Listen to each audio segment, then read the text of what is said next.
Hi Sam! Akong message sa imo wala hila kayo. Pinibalik. Kan nag-ila man gyud ta nga bata pa ka.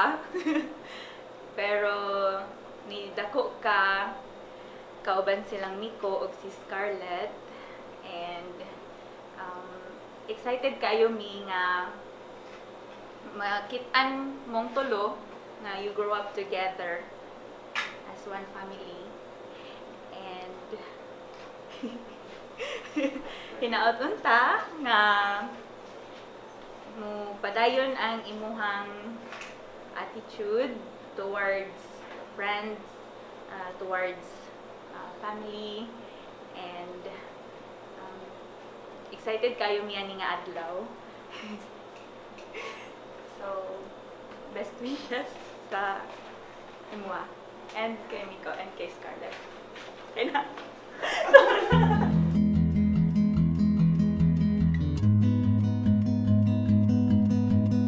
I never thought that you would be the one to hold my heart, but you came around and you knocked me off the ground from the start. You put your arms around me, and I believe that it's easier for you to let me go. You put your arms around me and I'm home. How many times will you let me change my mind and turn around? I can't decide if I'll let you save my life or if I'll drown. I hope that you see right through my walls. I hope that you catch me, 'cause I'm already falling. I'll never let our love get so close. You put your arms around me and I'm home.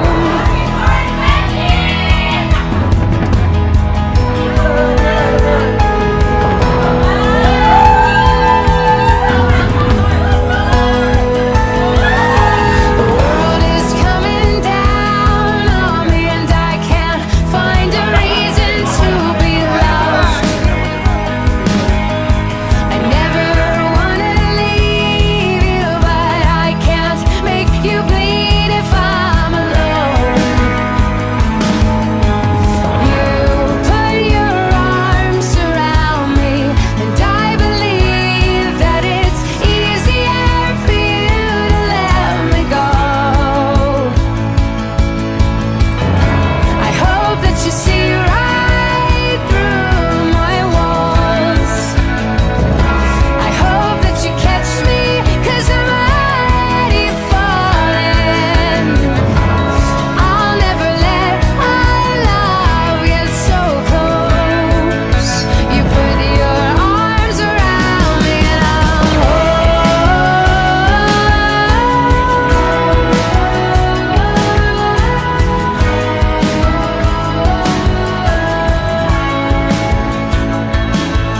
I tried my best to never let you in to see what fortune lies beyond the stars. Those dazzling heights too fast to climb. I got so hard to fall so far, but I found heaven as love swept low. My heart beating, my soul breathing. I found my life when I laid it down. Upward falling, spirit soaring. I touched the sky when my knees hit the ground.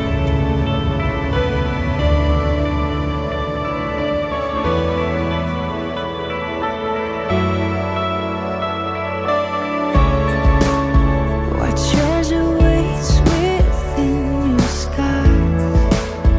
The gift of freedom gold can't buy. I bought the world and sold my heart. We traded heaven to have me again. My heart beating, my soul breathing. I found my life when I laid it down. Upward falling, spirit soaring. I touch the sky when my knees hit the ground.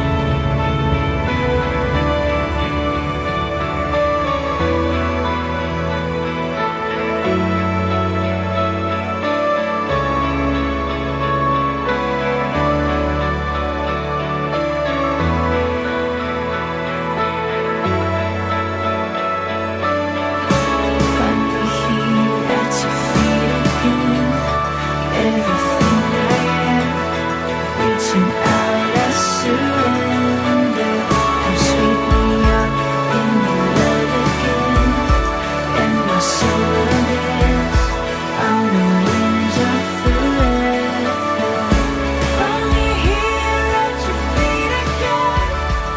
Everything I am, reaching out, I surrender. The best should be, oh, Ormond, you turn out to be a good father, a good husband. And to you, if Ormond will say something to you like this, Samantha, you're a good wife, you're a good mother. It's the ultimate merit badge. Marriage, according to that author, according to him,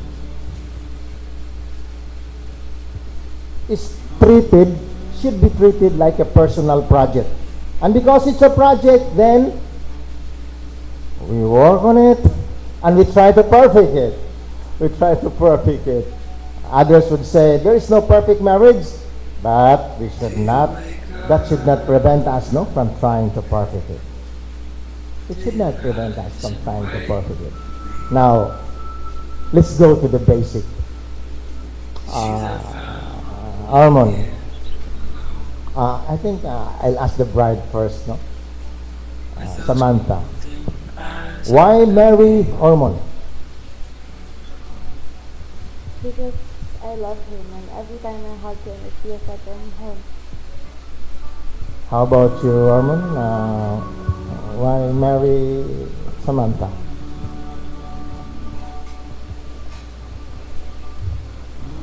I'm gonna marry Sam because even though she has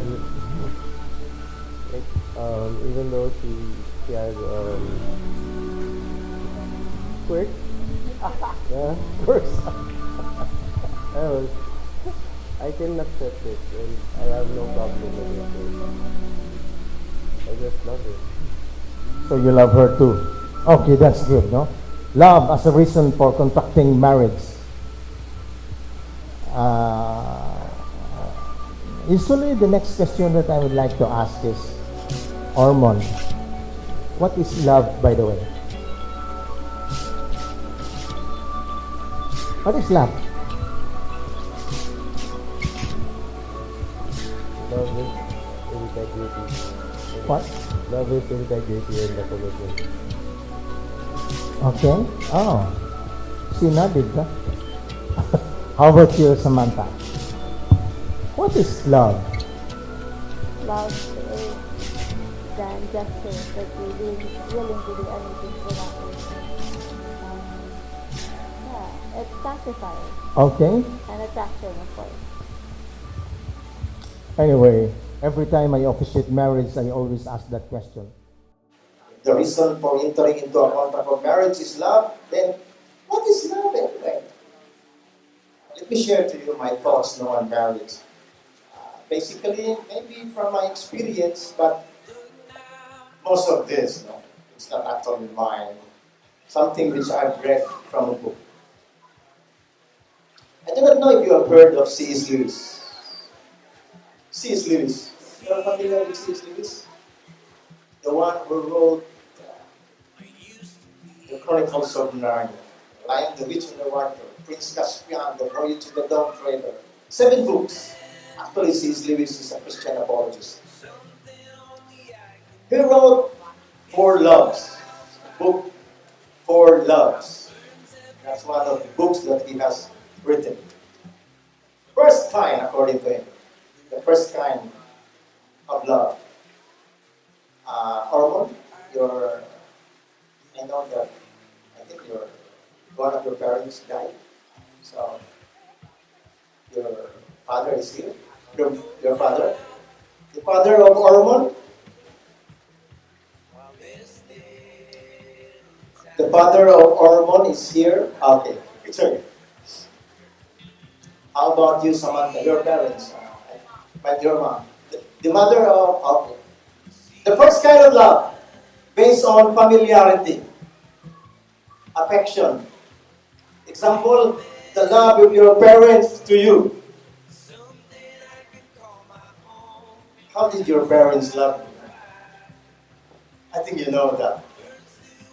Same kind of love that may be developed by the children or by you towards your parents. Same kind of love among brothers and sisters, based on familiarity, affection.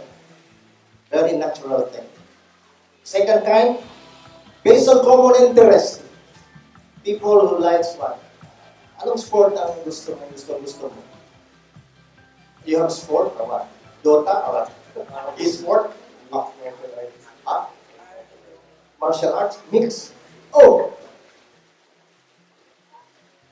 So, you have lots of friends who also enjoy or who likes martial arts, mixed martial arts. Okay. 2 of you, oh!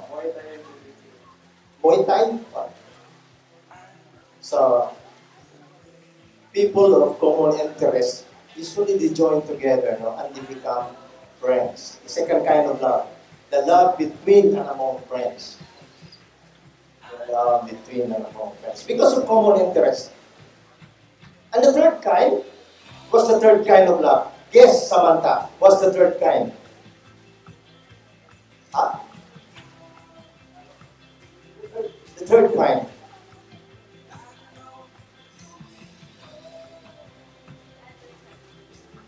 The third kind of love, this is it, romantic kind.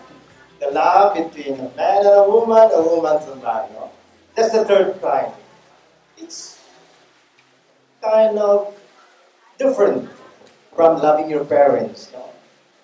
Maybe a little only. Love to your brothers and sisters. Love to your friends. It's somewhat different. The love between and among friends usually starts with 2.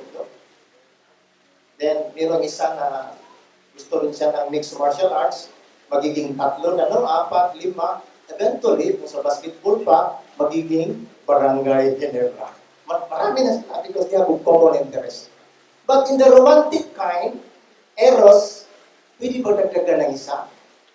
Hindi talaga, no? So, you might have some friends, but never cross the line. Never cross the line. And we go to the fourth kind. Yung sinasabi na ninyo, unconditional love. Sacrificial and unconditional. Sino ang nagbigay sa atin ng pagmamahal na gano'n? Unconditional sacrificial. Who is that? Are you sure? May mas grabe pa niyan. Unconditional sacrificial kind of love. It's God, no? Ano man ang sinabi ng Bible natin, no? While we were yet sinners, God chose to love us. At the point of death. At the point of death. That's why, let me just tell you the obligations. For now, what are the obligations in marriage according to Philippine law? According to Philippine law. So that you will know. First obligation, to live together as husband and wife under one roof. Under one roof. That's the first one. Then, observe mutual love, mutual respect, to support each other. Physically, emotionally, spiritually, and intellectually. support each other. Kung maglalabada si Hormone, tulungan mo, di ba? Kung magluto siya, tulungan mo. The idea here is, when there is an opportunity to help, we help. And the other one is observe fidelity. Hormone, no other woman. Samantha lang talaga. Samantha, no other man. Hormone lang talaga. So these are the basics. But let's go to the ultimate obligations in marriage from the Christian point of view. Ano man ang nakasabi sa Book of Ephesians, sa New Testament? Chapter 5. In one of the verses in chapter 5, ang nakasabi doon, I will start with your one.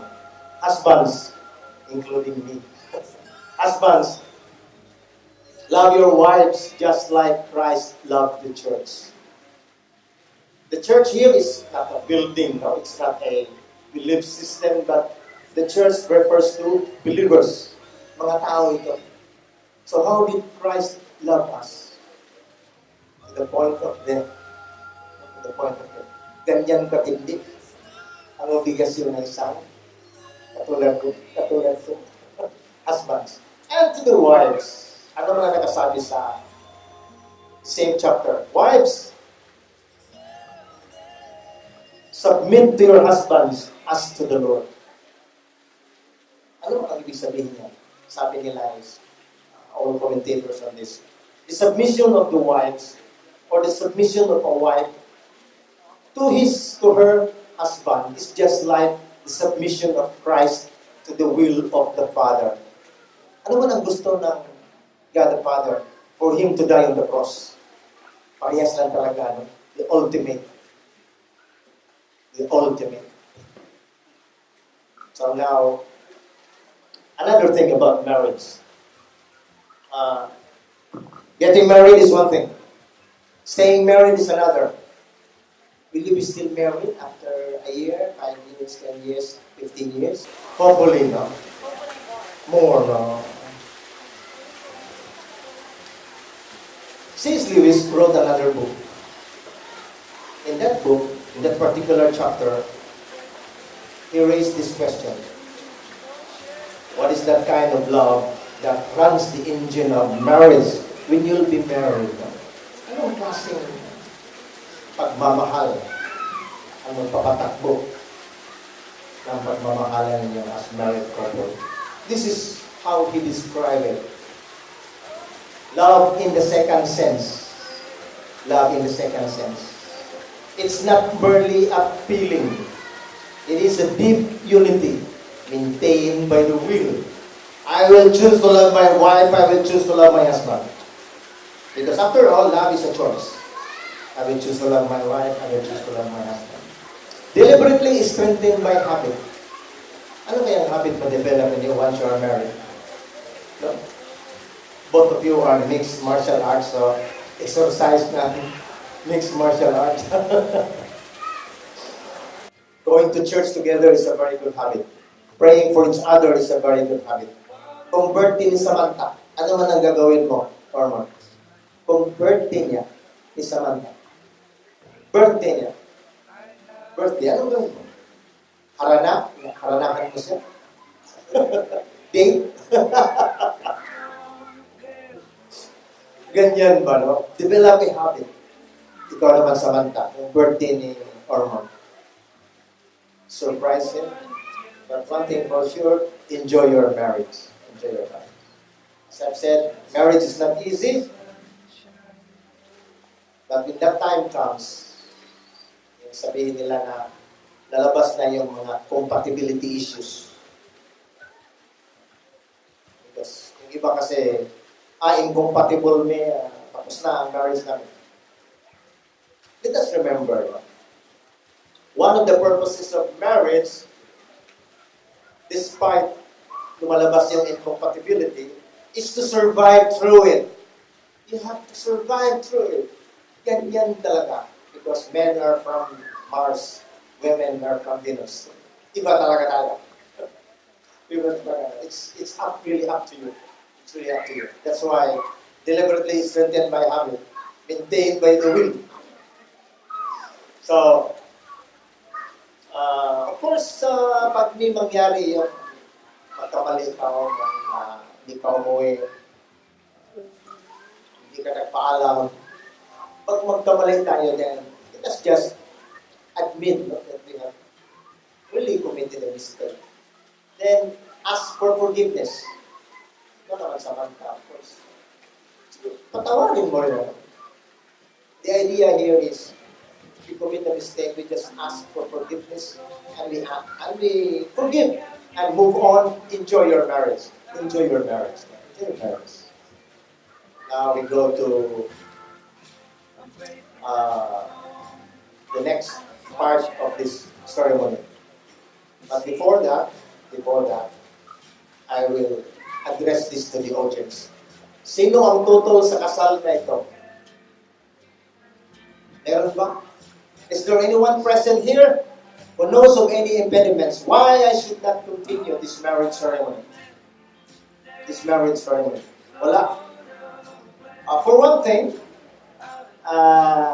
although they are less than 25 years old, Philippine law provides the age of marriage starts at 18. 18 and above, pwede ka na mag-asawa. Less than 25, needs parents' consent. Needs parents' consent. Sa dokumento natin, parang meron na yata parents' consent. But since nandito naman ang mga parents, no? Nandito naman ang mother at saka father, Ma'am, the mother of Samantha, payag ka na? Ikasal ang anak mo? Okay. Like to sa Facebook pa. How about the father? The father of Ormon. Ormon, payag ka na? Mag-asawa si Ormon? Okay. So apart from the document, before us, they have given their consent. So now we go to giving of consent by both of you. Because this is a contract. This is a lifetime commitment. No? Unlike any other contract na kailangan mong i-renew, ito wala na, lifetime commitment. So marriage is a lifetime commitment. Marriage is a priority. Ano ibig sabihin nitong marriage is a priority? Hormone, ang unahin mo palagi si Samantha talaga. Samantha, ang unahin mo palagi si Ormond. Because marriage is a priority. Marriage is friendship. Samantha, your BFF. Best friend forever, si Ormond talaga. Ikaw, Ormond, ang BFF mo naman, dapat si Samantha. So, these are now the places. Now, usually I start with the bride, no? Samantha. Is this your own free will to enter into a contract of marriage with Ormond?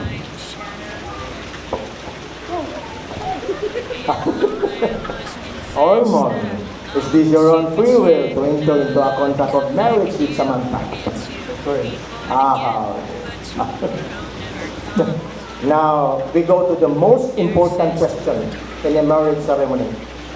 Again, I will start with the bride. No? Samantha, do you accept Ormond present here to become your lawful wedded husband? I do. Natuwa na si Ormond. Ormond, do you accept Samantha present here to become your lawful wedded wife?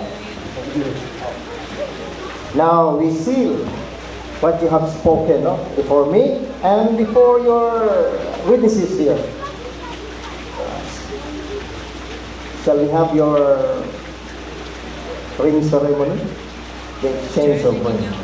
Di ba, you prepare something, yung mga bowing niyo while you put on the ring. So may I ask you to... After 6 months, you're finding you.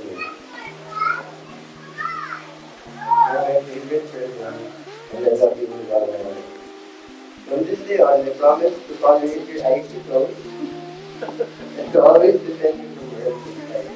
I will encourage, support, and believe in you. I promise to recognize your strength and see your potential, especially on my I and also respect your boundaries to allow you to be your best self and to stop sacrificing your feelings and your well-being. So listen with an open-minded heart to honor your dreams and fears and to understand who you are. And most importantly, I promise to be the rock in you. To be 200% here at you. To be patient and understanding through the dark times. I promise to be a safe place for you to take control. You hear me? As every missing item from the grocery store, incomplete recipes and all things broken. You here every day, and I will give you my love to make it better.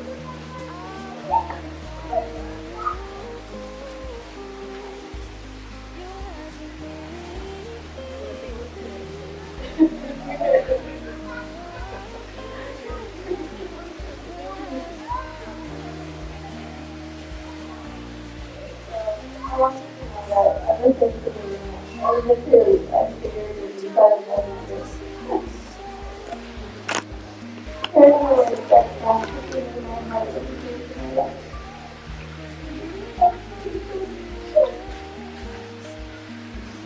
During my life, my heart, the biggest fear and most loving and compassionate thing I've ever met. You believed in me like no one else did.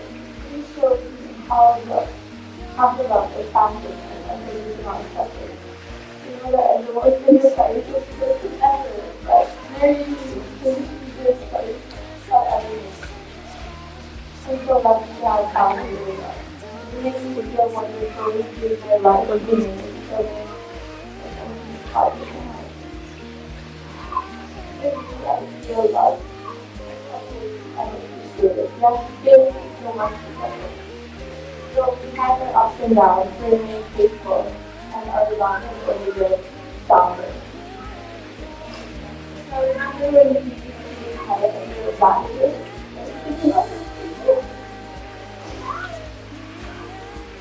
And to pretend you get to stop time. Now it's all about you.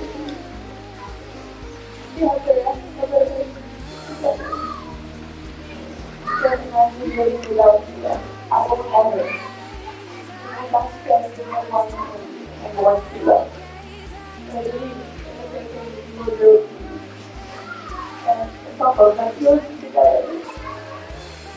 With a whole heart, and you feel my husband, and promise to be respect and appreciate. Promise to grow along with you and stay stable. And changing our keep our relationship excited. So I will protect you from toxicity. Even if it's in the middle of the night. And the food, I will always let you have the last bite. I love you to be free, encouraged and inspired to do that. And that, even if it's for you, jokes. And to help them do it, have to be sorry. I know how to never do things out here. But there is no success working together.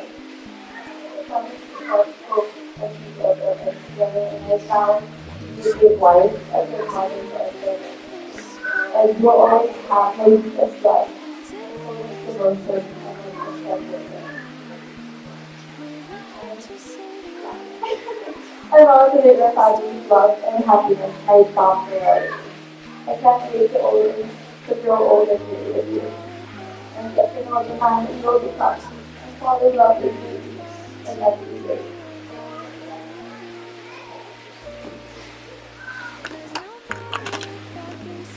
Do we have a ring ceremony to exchange with the ring?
I think maybe more than enough. You can take in for tonight. That was a mouthful of advices, legally and morally and Christianly. I would say Christianly, because I myself, for one, expected to be just a simple and a civil ceremony.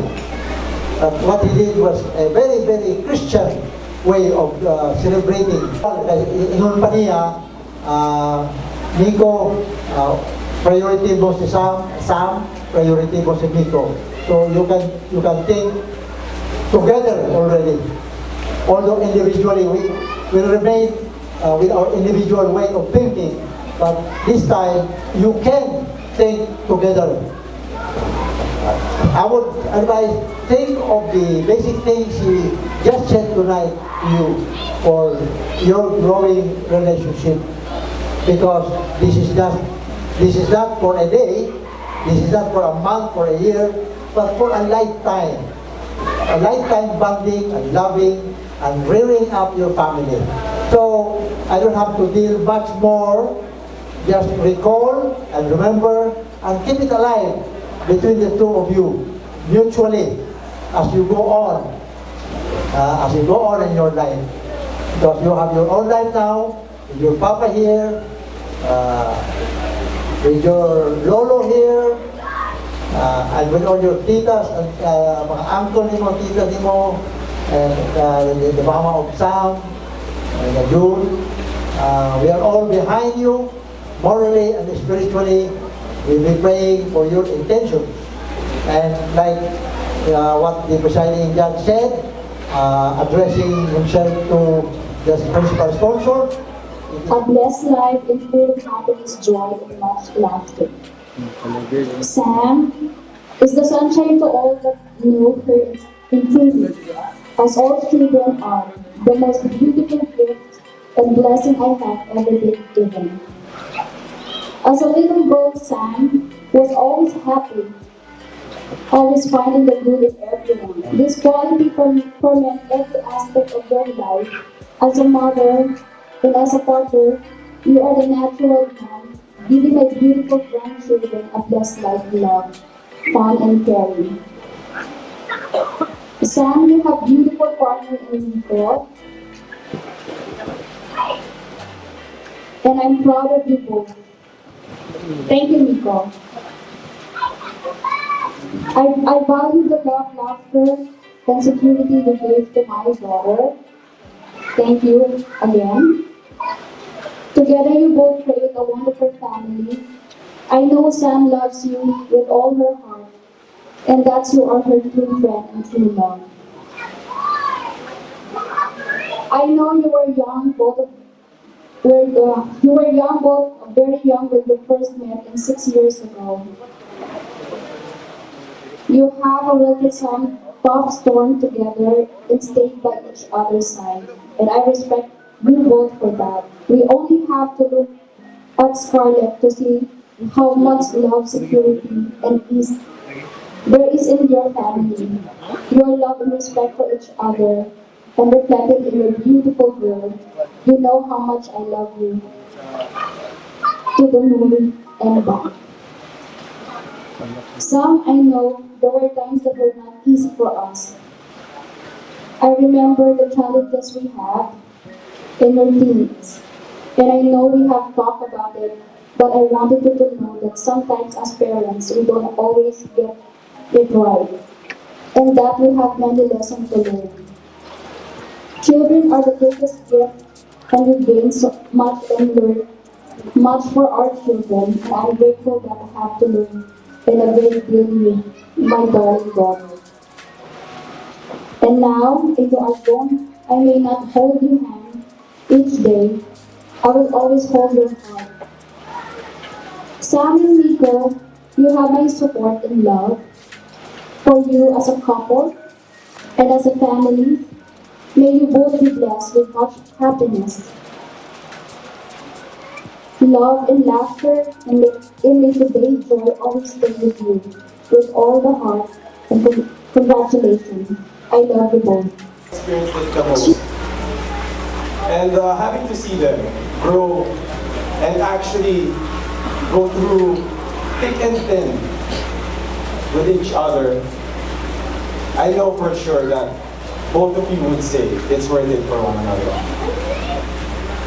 And to be honest, there were hard times. There was. And it was those hard times that you guys learned to grow with each other. And what's so great was the fact that when you guys came to me and told me about having to be with a girl, a baby girl, Scarlett, I was so happy then. And it also gave me a slight feeling that I know for a fact that you guys are going to go further from just that. And ever since Nico told me about having to plan a wedding, I was so excited. I was so excited. And I was very, very thrilled to be here and all that. As much as possible, I tried to sacrifice a lot just to be here with you guys. And just to let you guys know, you guys are still going to learn a lot from the future, from each other, from everything, from building a family together. And this is very, very important that you do it together. So I'd like to say I love you guys. You guys are the best. And cheers, everyone. Cheers. I'm the other best man, but I'm the worst when it comes to speeches. So please bear with me. First of all, thank you, MIKO and Sam, for giving me the honor of being your best man. And Sam, you look very lovely. Thank you for being the light in MIKO's life. Indeed, you only deserve the best. Okay, si MIKO sa. MIKO is my second cousin. We go way back. Back when we were young, we were enemies. I spent most of my Christmas and summer vacation in Manila at our Sangkot's house, also my second home. And every time MIKO pays a visit, I get annoyed because he talks all the time. He wouldn't shut up. And there's me who just want to play computer games all day. Fast forward, 2012, MIKO came home to Iligan to finish college. And I was already here working as an assistant lecturer at the university. He messaged me on Facebook. We hung out, and the rest was history. You know, we Obach cousins, we get along really well. Yes, that includes you, Ken Ken, who is technically our uncle, and Ponky, who is technically our nephew. Parang pinsan na din. And MIKO is one of my closest cousins. He is my confidant and partner in crime. I see MIKO now more as a brother than a second cousin. A big brother, actually. Even though I'm older, I've learned a lot of things from him. From life pointers to assessing difficult situations to relationship advice. Honestly, MIKO is way mature than you think. Then I met Sam.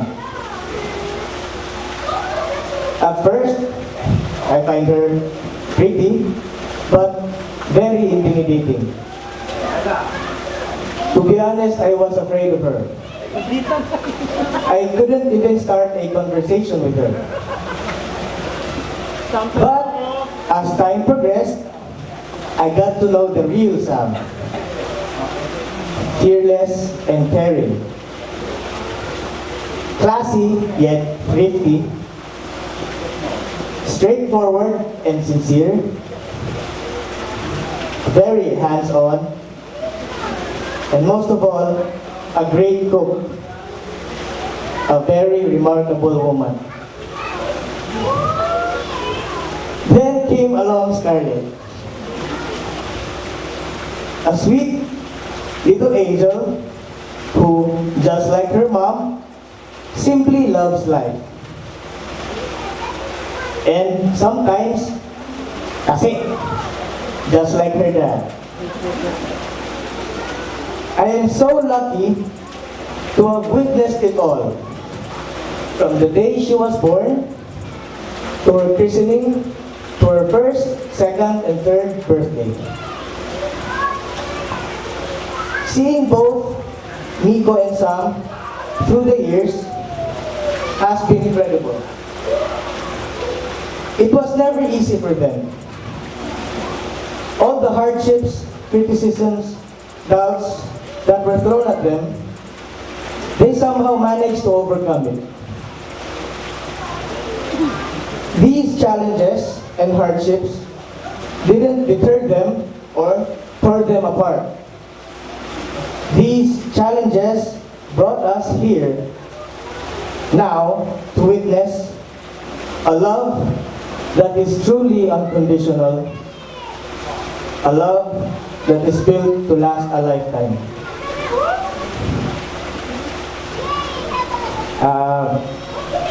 Sam, Nick, I just want to let you know that I am your biggest fan. And I'm here for you guys. I may not be available at all times.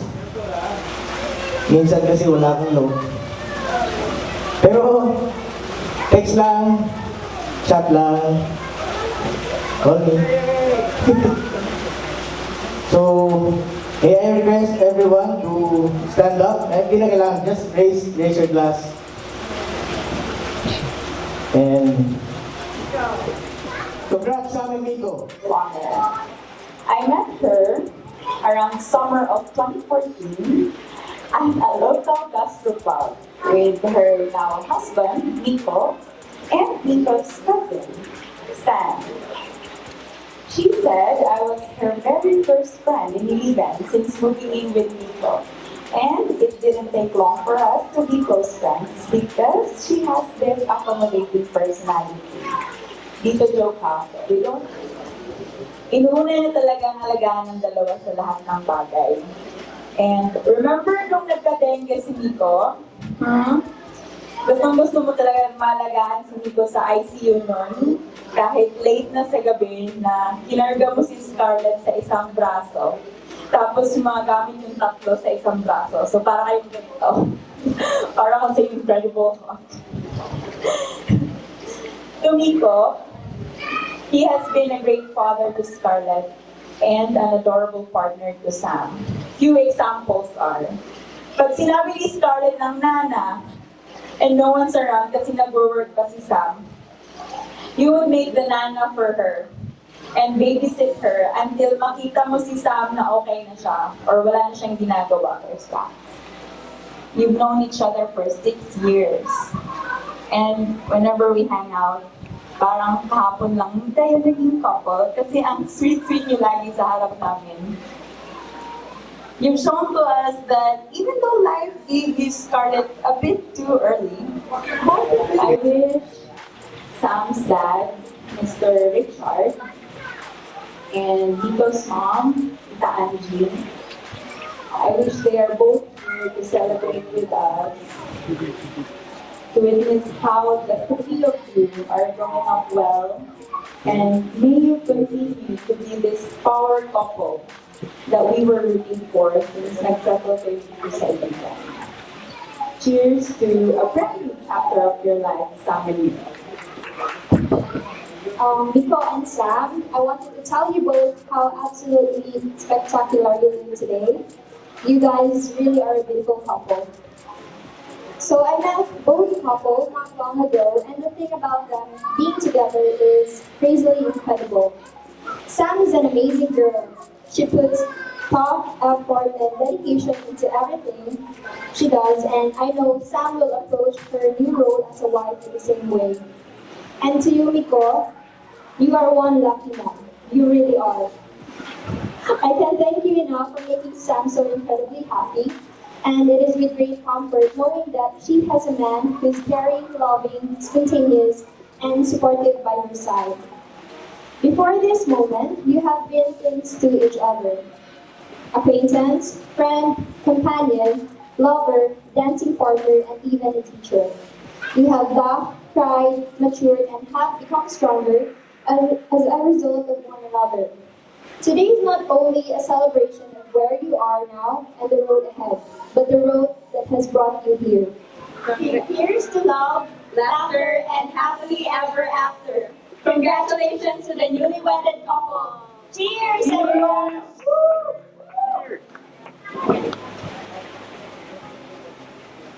So, thank you all for coming, especially to our friends and family who came all the way from Manila. I would like to thank both sets of parents since neither Sam nor I would be here today if it weren't for them. I would also like to thank you all for all your love and support over the years and for all the advice you have given us. I must also thank my new mother-in-law for bringing up such a beautiful and intelligent daughter. And to my wife, you look absolutely beautiful. Thank you for everything you've done. You know everything about me and love me just the same.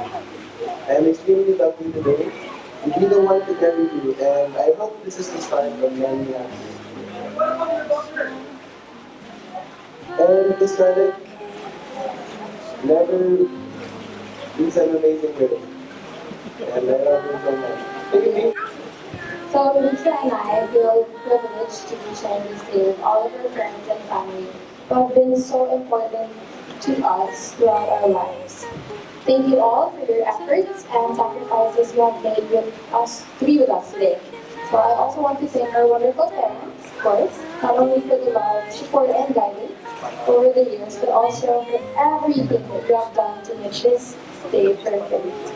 So we would have never managed without you both, and today we would not have been possible or so special. Thank you so much from the bottom of our hearts. And now it's time to thank my beautiful bridesmaids, of course. So for everything, yeah, they didn't mention it. They made amazing speeches, by the way. And so yeah, you guys are the greatest friends ever, so, especially for ladies of honor. So Jen and Ming, you have been such a lifesaver. I swear. Thank you for listening to my rants. And you are the definition of a best friend and a sister. So thank you so much for being always there for me. And of course, you, I want to thank you for making my life complete. I'm so happy and lucky to be alive.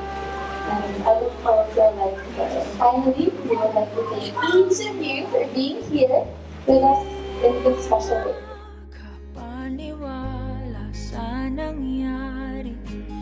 Paano man naitamang tadhana nung nakita kita sa tagpo